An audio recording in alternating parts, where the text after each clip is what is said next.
자, 안녕하세요.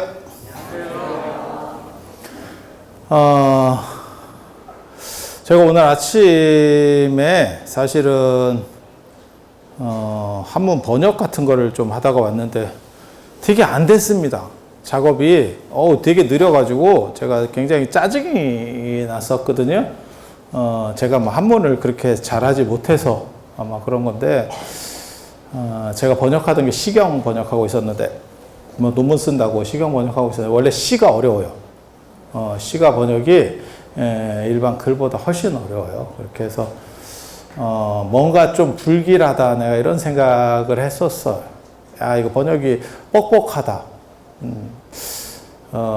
그러더니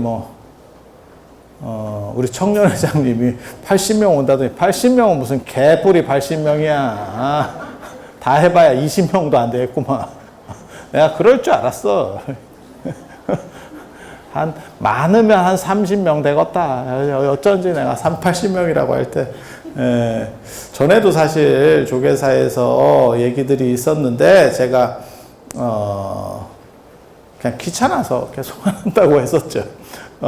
근데, 우리 청년회장님이 계속 말씀을 하셔서 한 번은 해드려야겠다라고 싶어서 왔어요. 그리고 저는, 이 조계사, 이게 여러분들하고 사실은 여러분들은 잘 못 느끼실 건데 되게 재밌어요. 여기 앉아보면, 제가 전에도 여기 33던지식 할 때 한 번 왔었는데, 그때도 되게 재밌었는데, 여기 앉으면 무슨 느낌이 드냐면, 가운데가 헝해.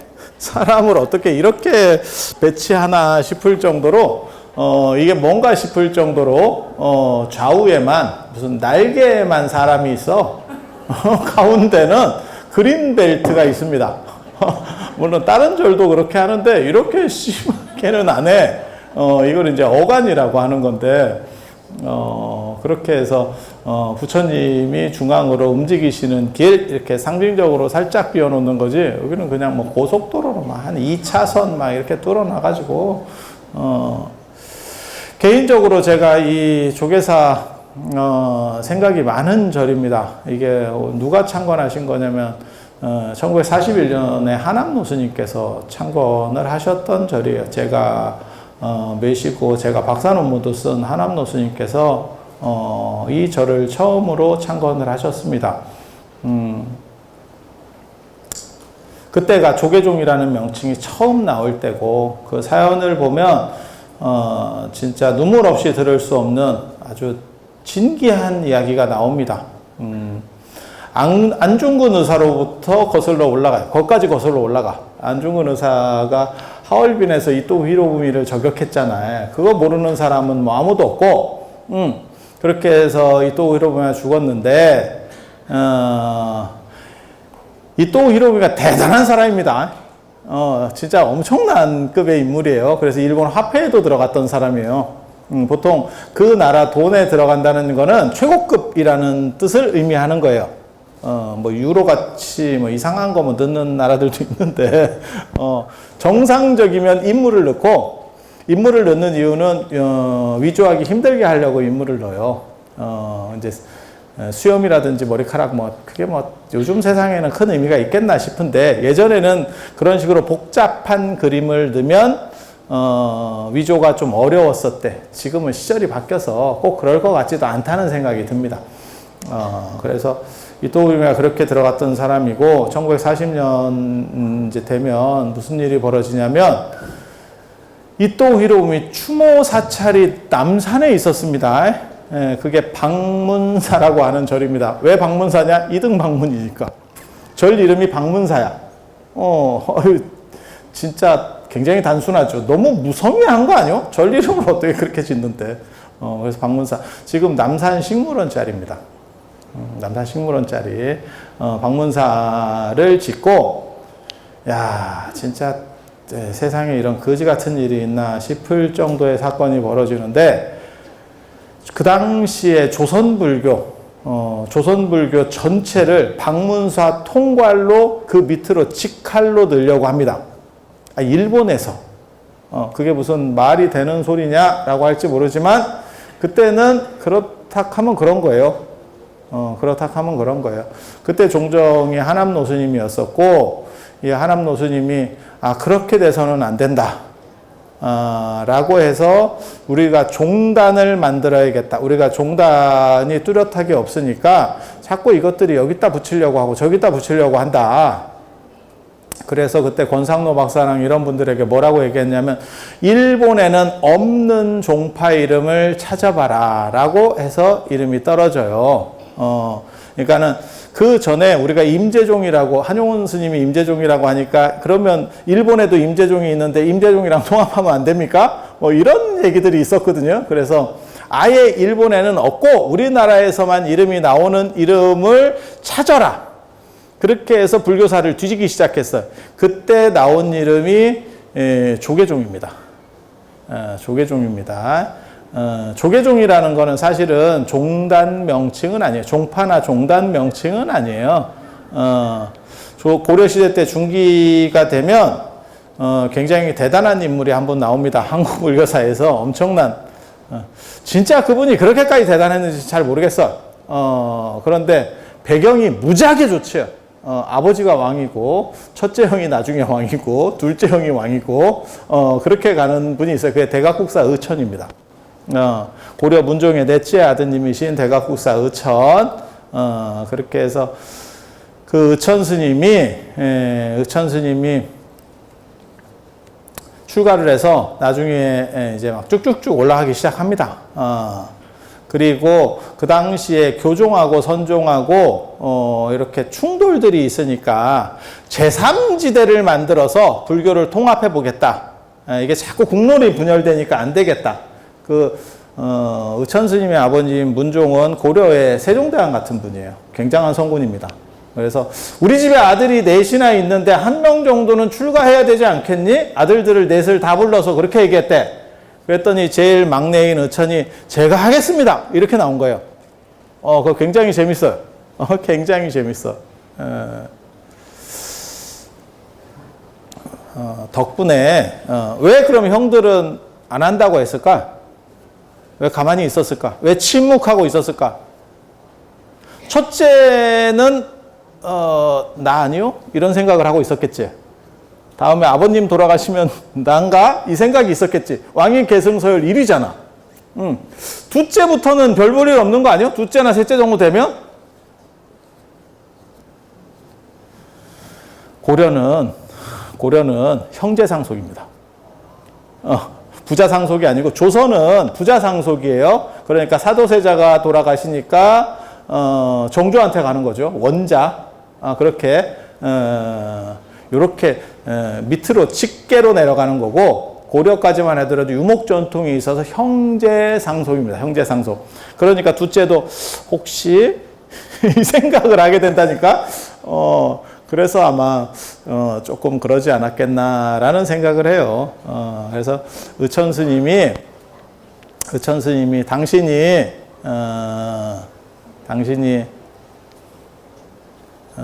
당신이 출가를 하고 나니까 나중에 아버님은 내 뜻을 네가 들어줬다라고 해서 얼마나 아들이 이쁘겠어. 제가 늘상 하는 얘기 있거든요. 뭐 10손가락 깨물어 안 아픈 손가락은 있다고 하지만 손가락 길이는 다 다르고 손가락이 막상 잘렸을 때 진짜 불편한 손가락이 있고 조금 없어도 되는 손가락이 있다. 그러니까 자식이 많을 때는 자식 간에도 차별이 있어. 그리고 잘 맞는 자식이 있습니다. 절에서도 그래. 부모 자식만 그런 게 아니고 절에서도 상자가 많은 스님들은 이렇게 보고 있으면 그게 애상자라는 게 있어. 당신하고 잘 맞는 상자가 있어. 그래서 그런 스님들은 이제 복이 있는 거지. 은사 스님하고 잘 맞으니까 팔자가 편한 거고, 안 맞는 사람은 힘들어요. 이게 참. 그렇게 해서 의천 스님이 당신 뜻을 그렇게 받아주니까 잘 후원을 해주거든요. 그리고 나중에 형이 왕이 됐을 때도 동생이 우리가 할 수도 있어야 되는 그런 상황이었는데 동생이 희생해 준 거에 대해서 굉장히 고마워합니다. 그러니까 형들이 왕일 때도 계속 의천 스님을 밀어줘요. 그럴 것 같지 않아요? 그리고 뭐 나랑 경쟁하자는 것도 아니고 완전히 길이 다르니까 그거 뭐 스님 절 지어주고 뭐 이런 거야. 그거 껌이지 뭐 임금한테. 예. 그래서 그렇게 잘해줘요. 그리고 의천 스님은 자기가 왕자 출신이었기 때문에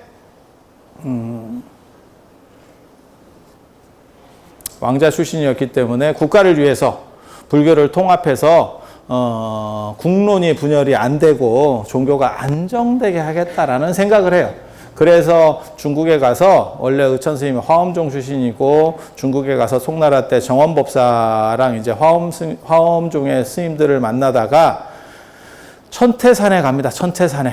예, 그래서 천태지자대사의 육신탑이 있어요. 천태대사님을 무덤을 만들고 그 위에 탑을 건립을 했어요. 육신을 그대로 보존을 한 그 탑이 있어요. 그래서 거기 가서 내가 천태종을 수입하겠습니다 라고 한 거예요. 그래서 그게 교과서에서 나오는 대각국사 의천의 천태종 개창입니다. 천태종 개창. 그리고 천태종은 선종이에요. 그러니까 한국 불교사를 볼 때 네 종류의 종파가 제일 커요. 그러니까 교종에서는 화엄종이 제일 크고 그 다음에 법상종입니다. 법상종 하면 뭔지 잘 모르실지 모르겠는데 미륵종이에요. 미륵종. 그러니까 법주사, 금산사 생각하시면 돼요. 가면 큰 대불이 있어. 근데 보면 미륵불이에요. 미륵불이에요. 그래서 그런 식의 종파를 법상종, 유가 법상종이라고 합니다.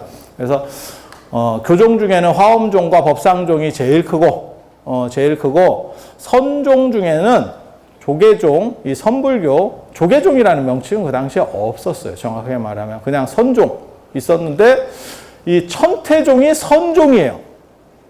천태종이 들어오면서 문제가 벌어지는 거예요. 원래 하나만 있으면 따로 이름을 붙일 필요가 없어. 우리도 그냥 한복만 계속 입었으면 그냥 옷이에요. 그런데 양장이 들어오니까 한복 이렇게 되는 거예요. 이름이 특화되기 시작하는 거예요.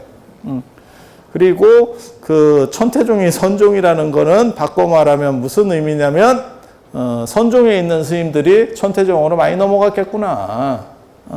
처음에 종단을 만드는데 새로 종파를 만드는데 천태종을 만드는데 스님들이 없잖아. 처음 시작하자마자. 그러면 어떻게 해야겠습니까? 중국에서 반도체 공장을 만들어. 그럼 어떻게 해야겠습니까? 돈을 때려 받고 사람들을 빼와야겠지. 주변 다른 업체에서 빼와야 되지 않을까? 뭐 일본에서 빼오든 뭐 미국에서 빼오든 중국에서 우리나라에서 빼오든 뭐 TSMC에서 빼오든 어디서 빼와야 될 거 아니야? 생판 없는데 뭐 어쩌겠어. 그죠? 그리고 그러기 위해서는 뭘 해줘야 되냐면 따따블 처우를 좋게 해줘야지. 비슷하게 해주면 누가 오겠어? 안 가지. 그렇잖아요. 그냥 상식적으로 생각했을 때. 천태종도 그렇게 한 겁니다. 그렇게 하면 선종 스님들이 옮겼겠어? 옮기죠. 옮기죠. 야, 조건 좋단다. 조건 좋단다. 그래갖고 다 이직을 했어요. 그래서 천태종이 만들어질 때 7, 8알이 조계종에서 갔대. 이제 선불교 쪽에, 구산선문 쪽에서 갔대. 그러니까 무슨 일이 벌어지냐면 조계종이 쉽게 말해서 기존의 선불교가 난리가 난 거예요. 사람들 다 빼간다. 그리고 누구를 빼갔겠어요? 능력자를 빼가겠지. 능력 없는 사람은 잘 안 빼갑니다. 여러분이 스카우트를 한다고 생각해봐. 기업에서 스카웃을 해. 있어도 그만 없어도 그만 대체 충분히 가능한 인력을 뭐하러 빼겠어. 그러니까 좀 능력자들을 중심으로 교섭이 갈 거 아니에요. 그러니까 난리가 나는 거지. 구산선문이 난리가 납니다. 그때 구산선문이 하나로 통합해야 된다. 우리는 원팀이다. 구산선으로 쪼개져 있으니까, 이게 안에서 쪼개져 있으니까 외부적인 저런 게 돌아왔을 때 우리가 대응을 못하는 거다. 우리를 하나로 묶자. 뭐 사굴산문, 가지산문 뭐 이런 거 다 필요 없고 원팀으로 만들 수 있는 이름이 뭐냐라고 했을 때 그게 조계종이었습니다. 왜냐하면 육조 해능 스님께서 광동성 지금 조계산 보림사, 지금은 남화선사라고 합니다. 그 조계산에서 당신께서 법을 펴셨어. 그래서 선종의 특징이 산문이라 그래서 산 이름을 써요.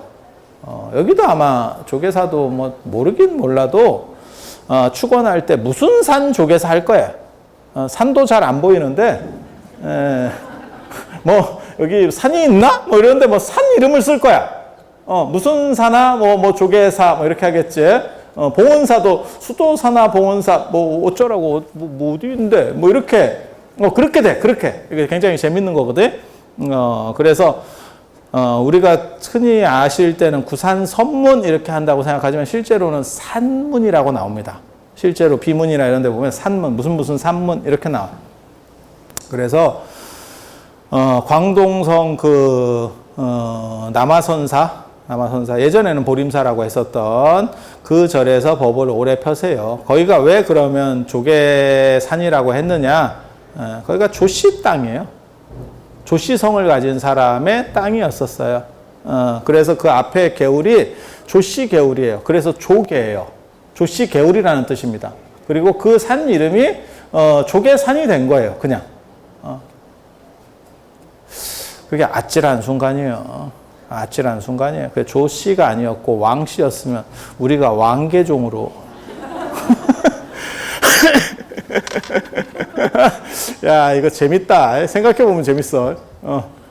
김하고 똑같은 거야. 왜 먹는 김이 김입니까? 김씨가 갖다 줬대잖아. 그렇잖아. 그래서 김이래잖아. 그게 김씨가 안 갖다 주고 박씨가 갖다 줬으면 박입니다. 우리 박의 김싸 박의 밥 사 먹어라 이렇게. 진짜 박 같은 소리 하고 있지. 그렇게 이거 굉장히 재밌어요. 그래서 그 조계산 보림사에서 당신이 시작을 하셨다 그래서 구산선문 아니면 조계종의 해능스님 밑에 그걸 남종선이라고 합니다. 남종선은 뭉쳐라. 구산선문 중에는 사실 해능스님계가 아닌 경우도 있어요. 그래서 아무튼 남종선은 뭉쳐라라고 강력하게 메시지를 촉구해. 빠져나가지 마라. 빠져나가지 마라. 우리도 그런 거 있잖아. 중국이 지금 미국한테 두드려 맞아가지고 반도체나 이런 게 조금 심드렁하지만 예전에 한참 뺄 때, 기술을 뺄 때는 삼성에서 누가 은퇴한 사람이 누가 얼마를 해서 얼마 받고 넘어갔다는 등 이런 뉴스에 가끔 나오지 않았었어요? 하이닉스에서. 근데 이제 생각해 보면 그 사람도 납득이 안 되는 건 아니에요. 자기는 은퇴했고 돈 준다는데 조금 그러면 해볼까? 이런 사람도 있겠지. 그리고 조금 그래도 윤리적인 생각이 있고 국가에 대한 생각이 있으면 그렇게 돈을 주더라도 조금 그래도 그건 아닌 것 같다. 이렇게 생각할 수도 있는 거고. 그건 사람마다 좀씩 다른 거니까. 근데 많이 준다면 다 흔들릴 거는 같아. 그렇지 않아? 내가 비윤리적이어서 그런가? 안 흔들릴까? 내가 좀 눈 감고 살짝 이렇게 조금만 하면 100억 콜 이러면 1000만 원 콜 이러면 지조를 지키지. 지조를 지키지. 5천 이러면 그래도 나는 국가와 민족을 위해서 100억 이러면 민족 개념이라는 게 유사일에 있었냐? 이제 이 생각을 하게 되는 거지. 야, 우리가 다 오스트랄로피테쿠스의 후손인데 뭔 민족이 있어? 이제 이렇게 나오는 자기 방어 논리를 펼 수 있는 거야. 전 세계가 잘 되면 됐지. 이제 이렇게 생각을 약간 바꾸는 사람들이 계시는 거예요. 근데 그때 이제 우리나라에서도 계속 그렇게 하면 안 된다 이렇게 자꾸 이렇게 촉구를 하면 애국적인 부분에서 사람들을 격발시키면 그래도 좀 움직이고 싶었던 사람들도 진정되겠지. 그렇지 않을까? 그래서 조계종이라고 하는 게 거기서 나오는 거예요. 우리 남종선 해능스님계는 단합해야 됩니다. 그리고 해능스님 계통은 구산선문이고 다 필요 없고 하나의 조계종입니다. 라고 하는 상징적 이름으로 조계종이라는 말이 한국 불교사에 등장을 합니다. 그래서 조계종은 마치 종파 이름인 것 같긴 하지만 실제로 존재했던 종파는 아니에요.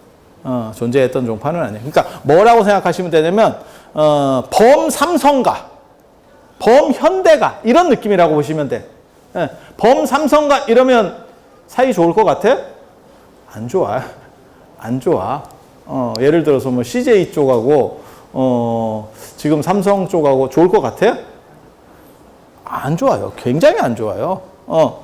그런데도 만약에 예를 들어서 전체 삼성이 위험하다. 라고 하면 나름 단합할 수도 있겠죠. 그렇지 않을까? 그걸 촉구하는 거예요. 그게 조계종이라는 명칭이고, 그래서 우리나라에서만 그게 보이고 일본이나 이런 데는 실제로 존재했던 종파가 아니기 때문에 그쪽에는 없는 거예요. 그래서 조계종이라는 명칭을 쓰고 그걸 통해서 종단을 만든 거죠. 그게 1941년도 조선불교 조계종입니다. 조선불교 조계종. 그게 62년도에 그걸 계승해서 대한불교 조계종. 대한불교 조계종이라고 하는 게 나오는.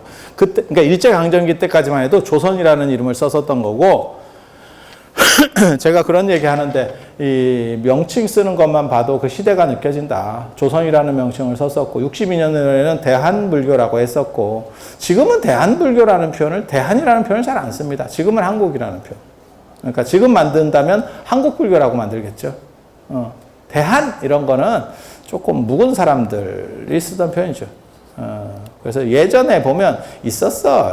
우리 어렸을 때까지만 해도 극장이나 이런 데 가면, 대한뉴스, 뭐 이래가지고, 그때는 또 대한이라는 표현들이 굉장히 많이 있었어요. 그게 왜 그러냐면, 고종이 대한제국을 설립했었기 때문에 그 여파가 남아 있었던 거죠. 우리가 제국의 후손이잖아. 그죠? 왜? 우리가 제국이었었다니까. 대한제국. 고종, 순종, 커피 먹고 이제 끝났죠. 뭔 놈은 제국이 시작하자마자 커피 마시고 끝났어. 커피 먹고 돌아가셨어요. 그때 독 탈 때 커피에다가 타가지고. 그래서 뭐 그렇게 그런 시절들이 있었고, 그거를 분쇄하기 위해서 이 종단을, 그게 일제강점기 때 최초로 승인받은 종단이었습니다. 종단 이름입니다. 그리고 그 뒤로는 다 조계종을 표방하고 있어요. 그래서 그게 하남노 스님이 종단도 만드셨고, 그리고 하남노 스님이 그때 초대 종정이에요. 초대 종정. 그래서 불출산의 종정이라고 유명합니다. 이 조계사도 하남노 스님이 만드신 거예요. 조계종, 새로운 종단을 만드니까, 이런 얘기 해도 되는가 모르겠다. 나한테 늘상 누가 그랬는데, 해도 되는가 모르면 하지 마라. 근데 저는 해도 되는가 모르면 그냥 합니다. 그게, 뱃속이 편해요. 뱃속이 편해. 문제가 생길 수도 있어. 생기면 말어. 뭐 어쩔 건데. 그래서, 일제강점기 들어가기 전에 조선 후기가 되면 불교가 굉장히 많이 약화돼요. 약화돼. 그래서 도성의 사대문 안에 사찰이 없습니다. 사대문 안에. 지금은 서울 이러면 강남이 대단한 것처럼 생각이 되지만 원래 이름이 한양이에요. 서울의 한문으로 한양이라고 했잖아. 한양이라는 건 한수의 북쪽이라는 뜻입니다. 한강. 한강이 강이 아니고 원래는 한수예요. 강 정도의 레벨에 못 들어갑니다. 물폭이. 그래서 수가 있는 거고, 수보다 떨어지면 천이요. 청계천 뭐 이러듯이, 중랑천 하듯이, 그렇게 떨어지는 거고, 그거보다 조금 위가 되면 수가 되는 거고, 더 커지면 강이 되는 거야. 그래서 양자강. 양자강의 공식 명칭은 장강입니다. 그래서 제일 큰 물을 강이라 그래요. 근데 우리는 중국 기준으로 보면 강도 아닌데 그냥 다 강이라고 막 하는 거예요. 그러니까 뭐 낙동강, 뭐 형상 저런 거 다 강 아닙니다. 강 레벨이 안 됩니다. 그러니까 우리 그런 생각하거든요. 아까 제가 고종이 황제를 칭했다. 대한제국. 그 누가 알아줘? 어느 정도 영역이 되고 힘이 돼야 황제라고 할 수 있는 거예요. 그냥 내가 집안에서 황제요! 라고 한다고 황제가 되는 게 아니야. 그래서 광개토대왕 이런 거 봐봐. 광개토대왕도 대왕까지 올라가고 저기 호우총에서 발견된 거 보면 호태왕까지 올라가. 대보다 태를 약간 더 의미적으로 높여주는 부분이 있거든요. 그래서 태왕까지 올라가. 그러면 제나 황제할 때 제나 황이나 이런 걸 칭할 수 있었냐? 못합니다. 예, 뭐라고 나오냐면 천승은 제후고 만승천자라는 말이 나와요. 만승천자가 뭐냐면 수레, 전차가 한 10,000대는 있어야 천자라고 한다. 황제라고 부르려면 그 정도는 돼야 된다라는 게 있어. 그래서 고종 같은 경우 아니죠. 놀라운 역사를 가르쳐 드릴까? 진흥왕 순수비에 보면 진흥왕은 제라고 나옵니다. 광개토 대왕이 땅이 신라보다 훨씬 넓었잖아요? 그게 말이 됩니까? 그죠? 그냥 생각해봐도, 야, 만주가 땅이 넓지? 경상도 그 일대, 그래, 이 서울 쪽, 경기 쪽을 이렇게 먹어 들어왔잖아요. 당항성 뭐 이런 거 먹잖아요. 그때, 백제 성왕하고 같이 이렇게 연합했다가 백제 성왕 뒤통수 까고 진흥왕이 또 치사하게 해가지고 한강유역을 호로록 짭짭 하시잖아. 그거 국사책에 나오잖아.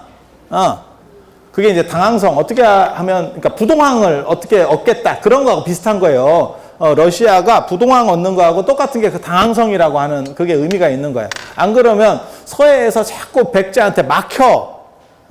중국으로 이렇게 왔다 갔다 해야 되는데. 그래서 이제 뒤통수 까고 뭐 이러는데, 진흥왕의 땅을 아무리 생각해도 광개토 대왕한테 안 될 것 같은데. 왜 광개토 대왕은 대왕밖에 안 되는데 진흥왕은 제까지 올라갑니까? 영토 개념이 아니고요. 국가가 영토 개념이 아니고 인구 개념이어서 그래요. 그때는. 지금은 영토 개념이고 그때는 인구 개념이에요. 광개토 대왕이 개척한데 술록 산다, 술록. 조세, 세금 받으러 다니기 힘들어. 왜 그거 있잖아. 우리가 지금은, 뭐 애플 아이폰이 뭐 잘 나가고, 그 다음에 이제 뭐 갤럭시도 좀 쳐주고, 뭐 이렇게 하는 시절이지만, 예전에는 노키아라는 기업이 잘 나갔고, 그 두 번째가 스마트폰 나오기 전에, 그것도 벌써 오래된 얘기예요. 나는 2G폰을 잘 몰라요. 이렇게 행복하신 분입니다. 행복하신 분이고, 여기 분들은 이제 돌리는 교환 이것까지 이제 쓰시던 분들도 계시고 교환 이거 그때만 하더라도 전화기를 전화 소리를 다 듣고 있었어. 교환수들이 되게 재밌어. 개인 정보 뭐 이런 거 다 아무 필요 없지. 다 듣고 있지. 그 정신을 이어서 지금 갤럭시에서 이재용 회장님께서 자동 녹음 기능을 다 그게 거기까지 올라가는 거야, 연원이. 그런데 왜 노키아가, 그때 노키아가 제일 큰 회사였었거든요. 핀란드의 노키아하고 그 다음에 우리 삼성, 그때 애니콜 잘 나갔었어요. 근데 왜 그랬는지 아세요? 미국이나 유럽에 괜찮은 회사들이 그때 일본 뭐 있잖아. 그죠? 근데 왜 핀란드하고 뜬금없이 한국일까를 생각해 보셨어? 핀란드가 잘 나간 이유는 인구 밀도가 낮아서 그래요. 땅에 비해서 인구 밀도가 낮으니까 그걸 다 기지국을 설치할 수가 없어. 그래서 전파 강도를 더 세게 올리는 쪽으로 발전한 거예요. 대한민국이 제일 잘하는 거 뭐가 있죠? 전 세계적으로? 터널 공사입니다. 왜 우리가 터널 공사를 잘할까? 길 낼 때. 그거 여러분이 월정사 한번 와보시면 됩니다. 월정사 한번 와보시면 왜 우리가 터널 공사나 이런 쪽에 특화되어 있는지를 알아. KTX 들어가기 전에 제가 월정사 왔다 갔다 할 때 이렇게 고속버스, 아니 시외버스, 정확하게 말하면 시외버스에서 동서울이나 뭐 강남에서 타고 이렇게 들어갈 때 거기서 급하면 그 안에서도 뭐 논문도 봐야 되고 책도 봐야 돼. 못 봅니다. 정확하게 말하면. 보려고만 하면 터널에 들어가. 이게 그래갖고 터널 끝나면 봐야지. 그래갖고 터널 끝나고 한 도줄이 그러면 또 터널이야. 와, 이게 참 진짜 이래서 우리가 전 세계적인 터널 기술을 가지게 됐구나라는 생각을 할 수 있죠. 그래서 핀란드가 되는 게 북유럽 국가들이 그렇게 생각보다 인구 밀도가 높지 않아요. 그래서 그걸 쏴주기 위해서 기술들이 발전하는 거고, 그러면 왜 삼성이나 애니콜이나 이런 것들은 잘 됐느냐? 우린 산이 많죠. 산이 많죠. 그러니까 거기서 통신, 게다가 우리나라 사람이 또 산만 많은 게 아니고, 승질도 지랄 같아가지고 안 터지면 개지랄을 하거든요. 그러니까 뭔가 되도록 만들어줘야 되는 거야. 자꾸 지랄을 하니까 그 지랄하는 게 굉장히 좋은 겁니다. 여러분이 몰라서 그래. 기술이 발전하는 데 있어서는 지랄같이 좋은 게 없어요. 그냥 참아버리면 기술이 더 이상 발전하지 않습니다. 계속 지랄하면 누군가는 해결한다? 진짜야. 진짜야. 그래서 인터넷 속도가 우리가 빨라진 이유가 뭐예요? 지랄을 하니까. 딱 그거요. 그게 핵심 포인트야. 그리고 기도할 때도 기도 영험을 받고 싶습니까? 지랄입니다. 부처님한테 계속 송신스럽게 하면, 저도 있어요. 저도 제가 뭐 기도할 때마다 계속 앞에서 붙이는 분들이 있어요. 계속 이름 읽다 보면 나중에 얘 좀 제발 좀 됐으면 좋겠다. 막 이런 생각이 들어. 왜? 그래야 좀 빠지지. 내가 부담이 돼.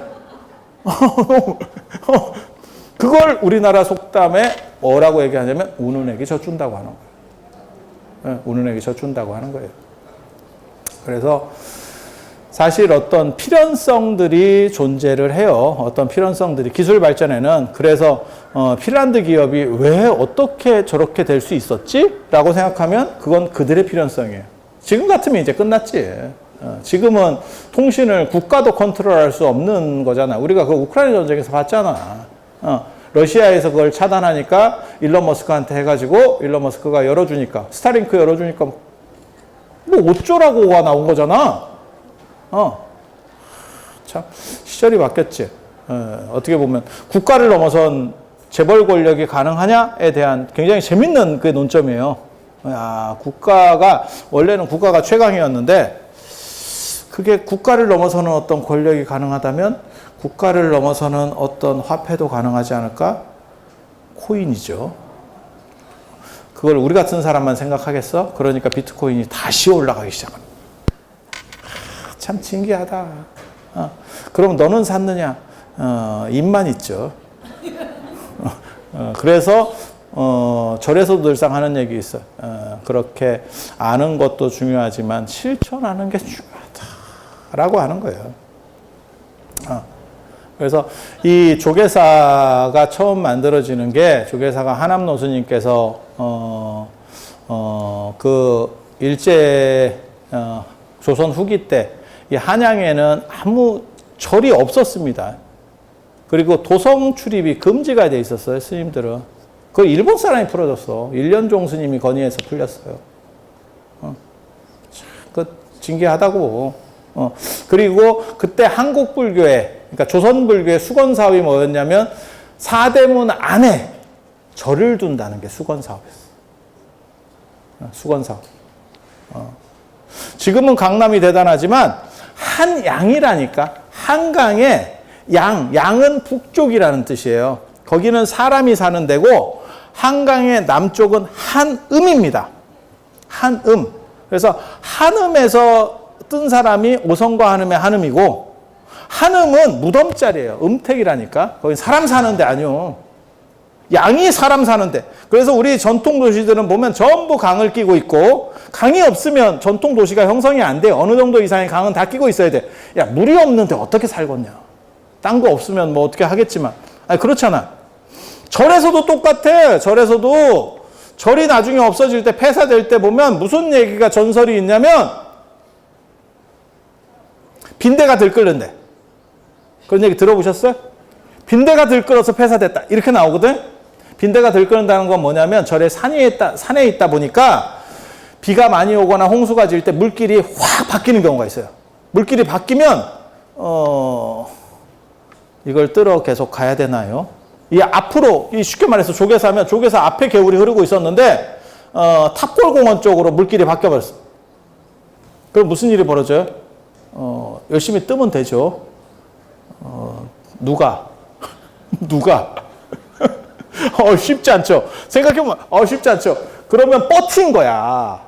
그럼 무슨 일이 벌어지겠어요? 위생 문제가 벌어지고 빈대가 창궐하죠. 참고로 말씀드리면 스님들이 빈대가 제일 없는 사람들이었어요. 옛날에. 빈대 이가 제일 적은 게 스님입니다. 이유는 그죠. 머리가 없죠. 빈대가 올라갔다가 미끄러진다는.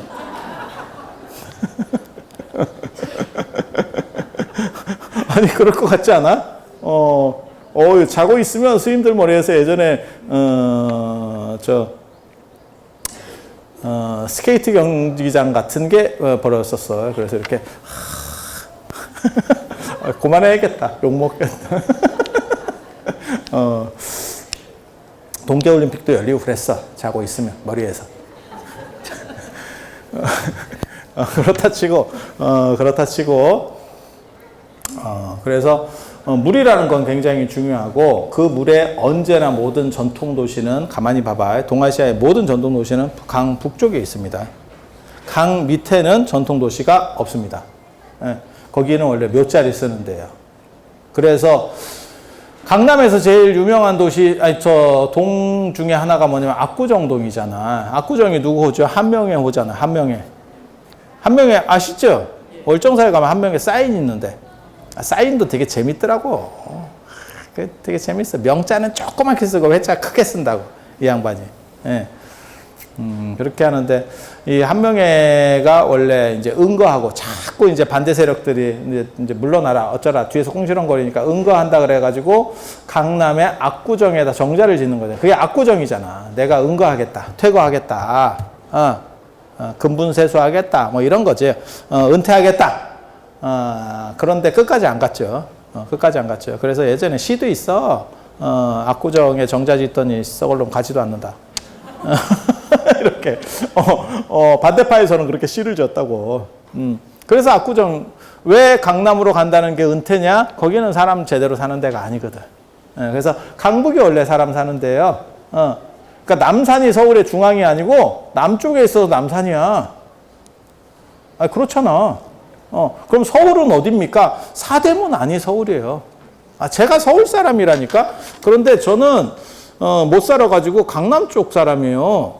우리 때는 강남이 못 사는 동네야. 그리고 자고 나면 서울이 커지던 시절이에요. 자고 났더니 서울이 점점 뚱뚱해져요. 아니야, 진짜야. 연세 드신 분들은, 서울에 좀 오래 사신 분들은 알아. 근데 우리 때는 어땠냐면, 사대문 안에서 태어난 사람이 아니면 서울 사람이 아니라 그랬어. 지금은 그런 게 없어요. 아예 없어. 왜? 사대문 그지 같죠? 그지 같죠? 강남이 훨씬 좋죠. 그렇지 않아? 강남이 원래 옛날에는 약간 개비들, 그러니까는 좀 떨어지는 사람들 사는 데거든. 지금은 강남 부럽죠. 부럽죠. 살고 싶죠. 그렇게 가는 거예요. 그래서 강남이 중심이 아니에요. 그래서 뭔 얘기 하려고 그러냐면, 그래서 여기 딱 꽂았다고. 강남에다가 안 꽂고, 서울에 사대문 안에 저리 없었다 이러면 어떻게 생각하냐면, 서울에 절이 없었다 이렇게 얘기하면 사람들이 무슨 생각하냐면, 봉은사 있잖아. 강남이 거기가 서울이 아니었다니까. 봉은사가. 지금은 세월이 좋아서 거기가 서울이요. 진짜라니까. 거기가 서울이 아니었다니까. 서울이었으면 절이 날라갔다니까. 날라갔어. 그래서 여기다 꽂은 거예요. 여기다 꽂은 거예요. 그리고 이런 얘기는 아마 아시는 분이 거의 없는데,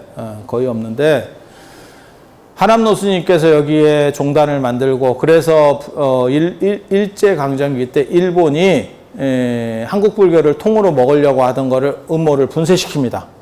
그리고 당신은 상원사에서 나오지 않겠다라는 게 원이에요. 그래서 내가 종정인데, 종정이 지금하고 달라요. 지금 조계종 같은 경우는 총무원장제입니다.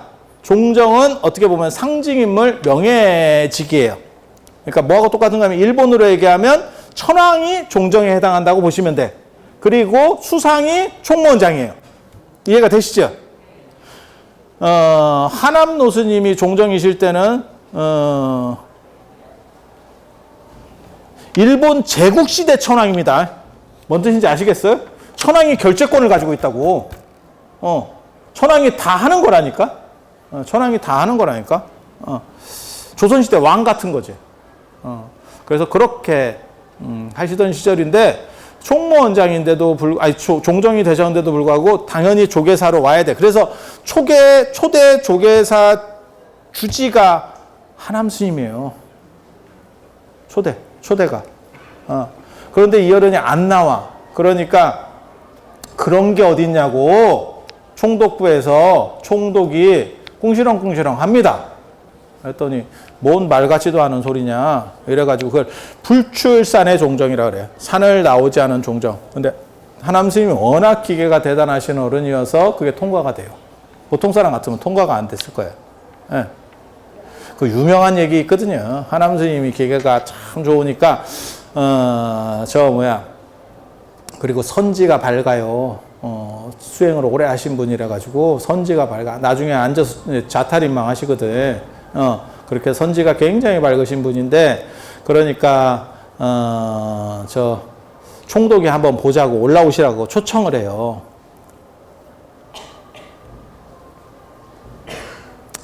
지금도 그게 쉬운 일이 아니다. 지금도 예를 들어서 큰 스님을 대통령이 영빈관이나 안 그러면 청와대로 좀 모시세요. 이래갖고 초청을 왔어. 야, 그거 안 가기 쉽지 않다. 근데 전두환이나 박정희 대통령 때 대통령이라고 생각해봐. 지금 대통령도 아니고 그때 훨씬 권력이 셌었어. 정보부장이면 나르는 새도 떨어뜨린다라고 할 때. 옛날 얘기. 옛날 얘기. 사근분들에게 하는 얘기. 이승만 때 대통령 어때? 훨씬 더 강력하지? 조선 총독 어떨 것 같아? 야, 그거는 진짜 쓸어버린다. 그 정도 권력이에요. 조선 왕보다 세. 일제강점기 총독이 조선 왕보다 권한이 훨씬 강력해요. 거의 지금 북한 김정은급일걸? 그냥 하락하면 하는 거요. 그런데 하남 스님이 웃기고 있네를 시전합니다. 어디 배우고 싶은 놈이 와야지. 이런 자세를 시전합니다. 그래서 부총독급인 정무총감 오노를 보내요. 저분이 뭔가 대단한갑다. 그래서 보내. 실제로 있었던 일이에요. 그때 정무총감이 왔을 때 하남 스님이 하셨던 게 밖에 나가서 맞이하지 말아요. 부총도 또 대단한 거예요. 그런데 그렇게 하고 특별한 음식 차리지 마라. 그냥 우리 먹던 대로 줘라. 그렇게 해서 딱 얘기를 했는데 그때 정무총감이 딱 보고 기분이 안 좋은 거지. 자기도 대우를 받던 사람인데 이게 좀 소홀하니까 뭐 이런 게 있노 싶어가지고 뭐라고 얘기하냐면 그때 태평양 전쟁이 벌어졌어요. 태평양 전쟁이. 예. 그때 뭐라고 얘기가 나오냐면 일본과 미국 중에서 누가 이기겠습니까를 물어봐. 야, 그거 어렵다. 이제 일본과 미국이 지금 붙은 거야. 진주만 시작해갖고 지금 붙은 거야. 자, 누가 이기겠습니까? 미국이라고 말하면 난리가 날 것 같고, 일본이라고 말하면 기계가 있는 것 같더니 별 볼 일이 없군요. 이렇게 딱 되는 상황이잖아. 이런 걸 보고 양도난문이라 그래요. 양도난문. 뭘로 대답해도 피해갈 수가 없는 거지. 그때 하남 스님이 뭐라고 말씀하시냐면 덕자승이라. 덕이 있는 사람이 이긴다. 딱 그렇게 얘기해. 그 순발력 진짜 죽이는 거예요. 그게 참선을 진짜 오래 하신 분들이 그 자리에서 부총감을 만나서 부총독을 만나서 그런 게 순발력 이렇게 나오기 어려워요. 그 권위에 눌려버리거든. 그래서 덕자승이라. 덕 있는 사람이 이긴다. 이렇게 받아쳐요. 그러니까 네가 덕 있으면 너네가 이기겠지. 이렇게 얘기하는 거예요. 돌려버리는 거지. 말을 돌리는 거지. 다시 그 사람한테 그 문제를 돌리는 거예요. 네가 덕을 쌓아 이기고 싶으면 딱 이렇게 그러니까 이 부총독도 굉장히 좀 괜찮은 사람이었는가 봐. 그러니까 좀 머리가 있는 사람이었는가. 이 어른이 이렇게 딱 받아치는 걸 보고, 아, 이게 보통 분이 아니구나. 그리고 그 당시에는 다 불교거든요. 일본 분들도 대부분 다 종교는 불교. 그러니까, 아무리 식민지라도, 큰 스님 뭔가 좀 다른 게 있다. 라고 생각을 해서, 그때만 해도 글 받는 문화가 있었어요. 어른들에게. 우리 사명당도 일본 가서 뭐 글 써주고 이게 글 받는 문화라는 거거든요. 아까 얘기한 그 안중근도 류순 과목에서 그 간수가 글 좀 써달라고 그래서 글 써주잖아. 경천 뭐 이런 거 써주잖아. 그런 거하고 똑같은 거예요. 그래서 이렇게 온 김에 제가 큰 스님 글을 하나 받았으면 좋겠습니다. 글을 하나 써주세요. 이러니까 그러면 붓글씨를 쓰는데 이제 종이를 갖가라 이래서 시자들한테 시켜서 붓글씨를 쓰는데 그때 쓴 게 정심입니다. 마음을 똑바로 써라. 마음을 바로 해 이놈의 새끼. 이렇게 해서 보내는 거야. 그랬더니 이 사람이 감탄을 하더라고. 자기 앞에서 이렇게 하는 사람이 없는데 참 대단한 양반이시구나. 이렇게. 그렇게 하고 요 조계사 만들어서 한국 불교를 일본 불교로부터 완전히 이렇게 정리를 해내는 그게 사실은 이 조계사예요. 그리고 제가 이거는 딴 사람들이 잘 모른다라고 말하는 게 지금 여러분이 앉아 계시는 게 조계사 대웅전이 아닙니다. 이게 보천교 11전 건물입니다. 전라도 정읍에 가면 그 당시 일제강점기 때 보천교라는 게 있어요. 보천교. 없어진 종교입니다. 그때 약간, 뭐랄까 할까. 혹시 여러분 그 파룬궁이라고 들어보셨어요? 중국의 파룬궁? 파룬궁? 들어보셨어요? 한때 중국에 그게 파룬궁이라고 하는 기공 뭐 하고 이런 건데, 우리식으로 말하면 약간 단전호흡 뭐 태극권 뭐 이런 건데, 그 가입자가 1억 명이었었어요. 1억 명. 그러니까 공산당이 저것들이 뒤집어 엎는 거 아니요? 이래가지고 그거를 다 해체시켜 버렸거든. 근데 보천교가 어떤 종교냐면 증산도 뭐 이런 쪽입니다. 이런 쪽 계열이에요. 이런 쪽 계열. 증산도 아십니까? 증산도가 뭐냐면 도를 아십니까? 대순진리회 증산도 다 그게 그쪽 계열이거든. 이런 얘기 해주면 재밌는데 길게는 못하겠다. 시간이 얼마 없어서. 그래서 그게 그런 증산도나 그런 민족적인 약간 그런 속에 혼란스러울 때 나타나는 종교예요. 제대로 된 종교는 아니고. 그런데 얼마나 얘네가 성장을 하냐면 일제강점기 때 신도가 600만이에요. 잘 안 놀래는구나.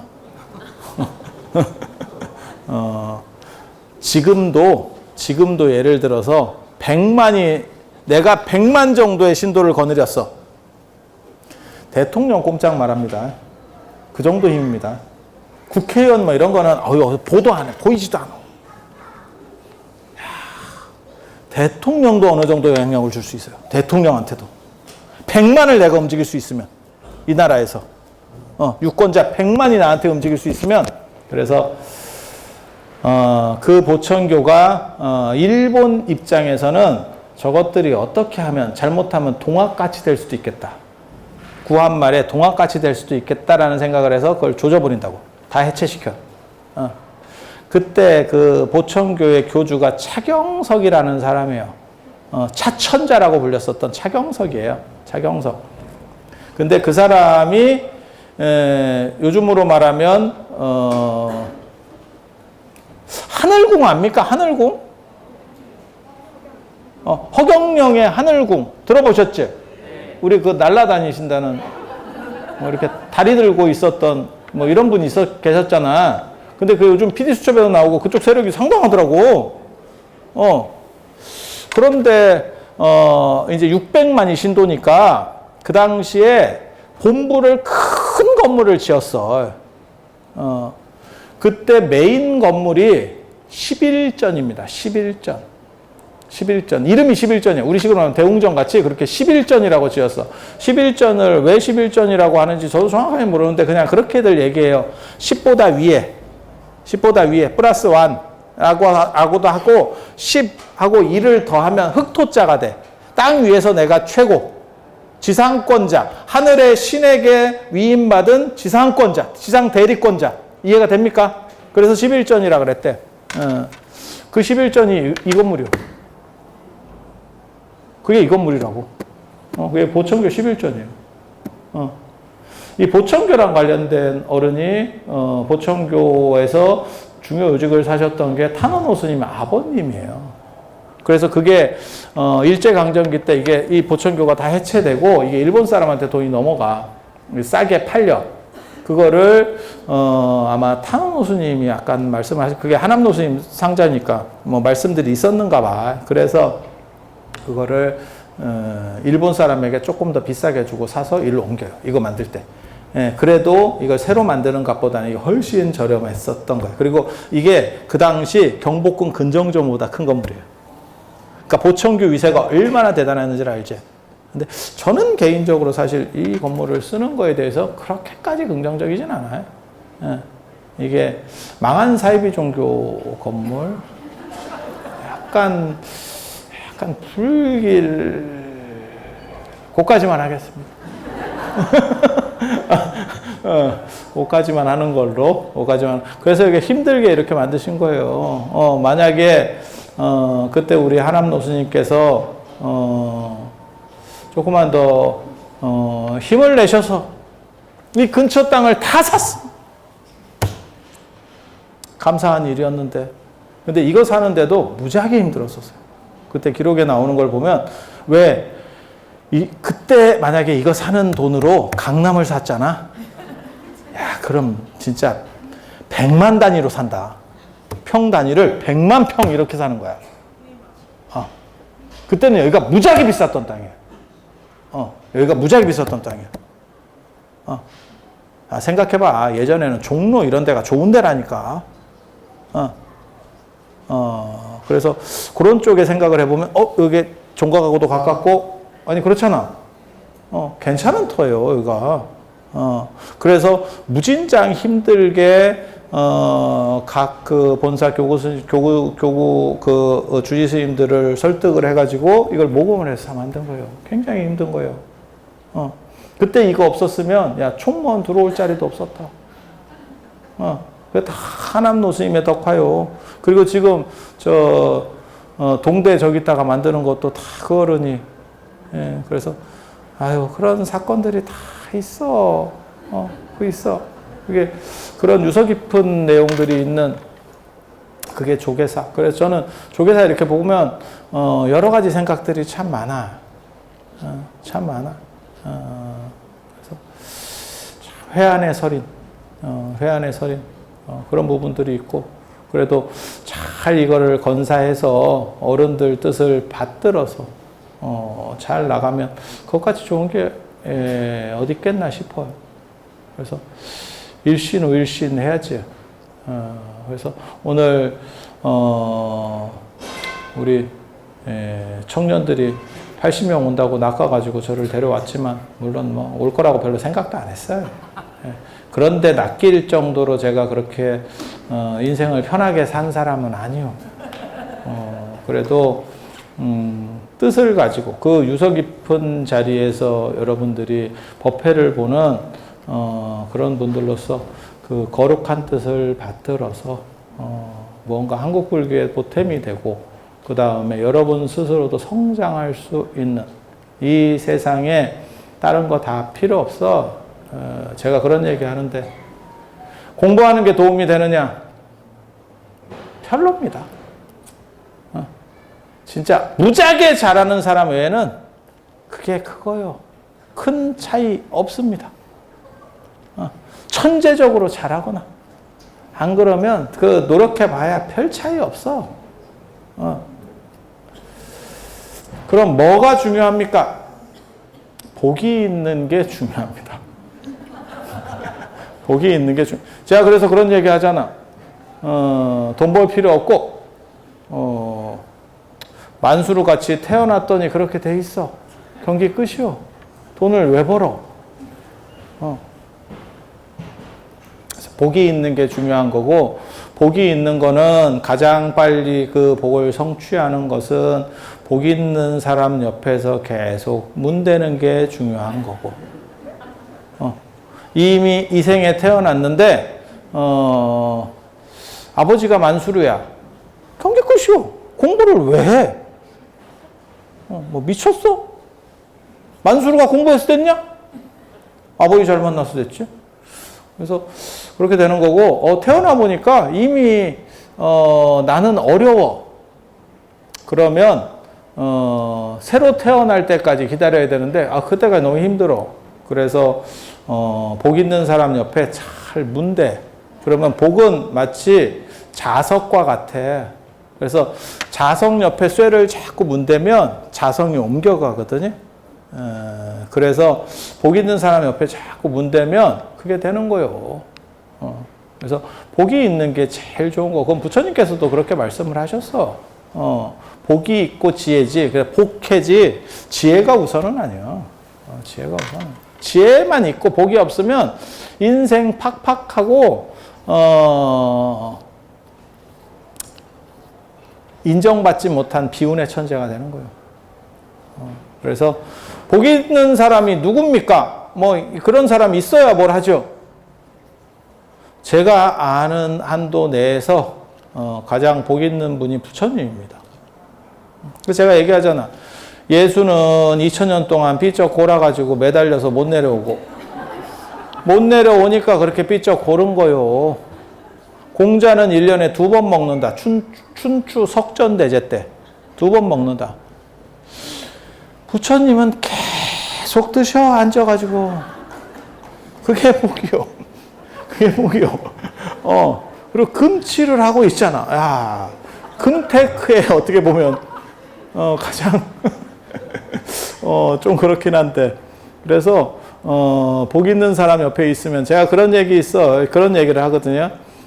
재수 없는 나무 밑에 비피하러 갔다가 벼락 맞고 피피하러 잠깐 들어갔더니 벼락이 때려가지고 나무가 벼락 때려가지고 밑에서 번개 맞는 거야.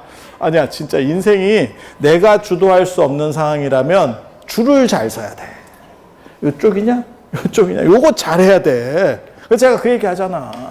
고스톱도 뒷장이 중요하다고. 앞장도 굉장히 중요하지만 뒷장이 무지하게 중요하다니까. 근데 앞장은 이미 까진 거야. 내 얼굴이 정우성 같이 생겼어. 그렇게 내가 나와서 눈 떴더니 그렇게 까졌어. 경기 끝이야. 경기 끝이야. 근데 지금 내 거울을 보니까 이러면 줄을 서야죠. 복 있는 사람한테. 그래서 계속 문대면 돼. 계속 문대면 복은 옮아 오는 거고, 그리고 또 한 가지 뭐가 있냐면 아까 제가 말씀드렸죠. 우는 애기 젖주는 거라고. 계속 눈에 보이고 찡짱 부리면 그러면 원하는 게 이루어져요. 진짜 상으로 복이 있는 사람은 태어날 때 가지고 나오는 사람이고, 그건 뭐 부모를 잘 만났을 수도 있고, 머리를 잘 만날 수도 있고, 얼굴을 잘 만났을 수도 있고, 몸을 잘 만날 수, 그런 거 한 가지만 가지면 경기 끝이다. 여러분들은 왜 사는 게 팍팍합니까? 그런 게 없어서 그렇습니다. 그런 게 없어서 그렇습니다. 그러면 어떻게 하면 지금 이 상황에서 만회하겠습니까? 계속 잘 나가는 사람 옆에 문대야죠. 계속 문대야죠. 그래서 계속 비치다 보면, 태양을 마주하는 사람에게 햇빛이 비치고 그림자가 생기지 않듯이, 여러분 인생도 스스로 펴지는 일이 있을 겁니다. 왜 안 되느냐가 아니고 안 되는 데는 다 이유가 있는 거고, 그것은 남의 일이 아니고 내 일이기 때문에 끊임없이 노력해야 되는 부분이에요. 그리고 복도 비비는 것도 다 노력의 일환입니다. 그래서 제가 그런 얘기 하거든요. 세상에 아부도 성의가 있어야 되는 거고 성의 없으면 아부도 안 된다. 아부도 안 돼. 인사치레도 성의요. 그래서 성의 있는 인생이 되고, 그러면 스스로 맑아지는 일들이 일어날 것이다 라는 얘기를 하면서 오늘 마치도록 하겠습니다. 자, 들어서 감사합니다.